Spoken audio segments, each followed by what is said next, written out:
ॐ श्रीगुरुभ्यो नमः। ॐ नमो भगवते वासुदेवाय। ॐ श्रीकृष्णाय परब्रह्मणे नमः। अथ चतुष्पञ्चाशत्तमं दशकं। कालियस्य यमुनाहृदे निवासस्य कारणवर्णनम्। त्वत्सेवोत्कसौभरिर्नाम पूर्वं कालिन्द्यन्तर्द्वादशाब्दं तपस्यन् मीनव्राते स्नेहवान् भोगलोले तार्क्ष्यं साक्षादैक्षताग्रे कदाचित् त्वद्वाहं तं सक्षुधं तृक्षसूनुं मीनं कञ्चिज्जक्षतं लक्षयन् सः तप्तश्चित्ते शप्तवानत्र चेत्त्वं जन्तून् भोक्ता जीवितं चापि मोक्ता।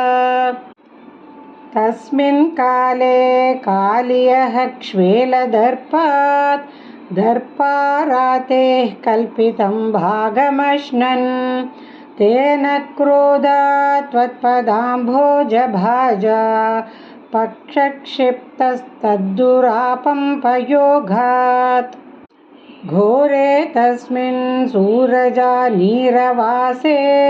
तीरे वृक्षा वृक्षताः क्ष्वेलवेगात् पक्षिव्राताः पेतुरभ्रे पतन्तः कारुण्यार्द्रं त्वन्मनस्तेन जातम्।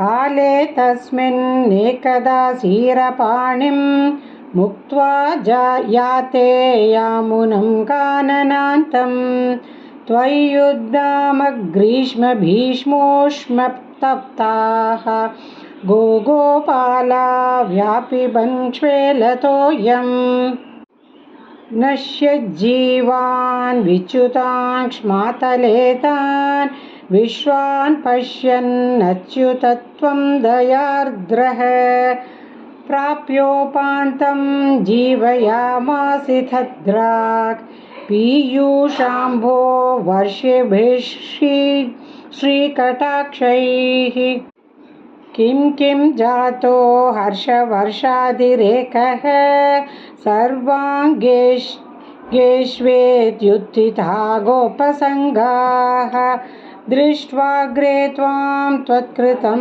तद्विदन्तः त्वामालिङ्गन् दृष्टनानाप्रभावाः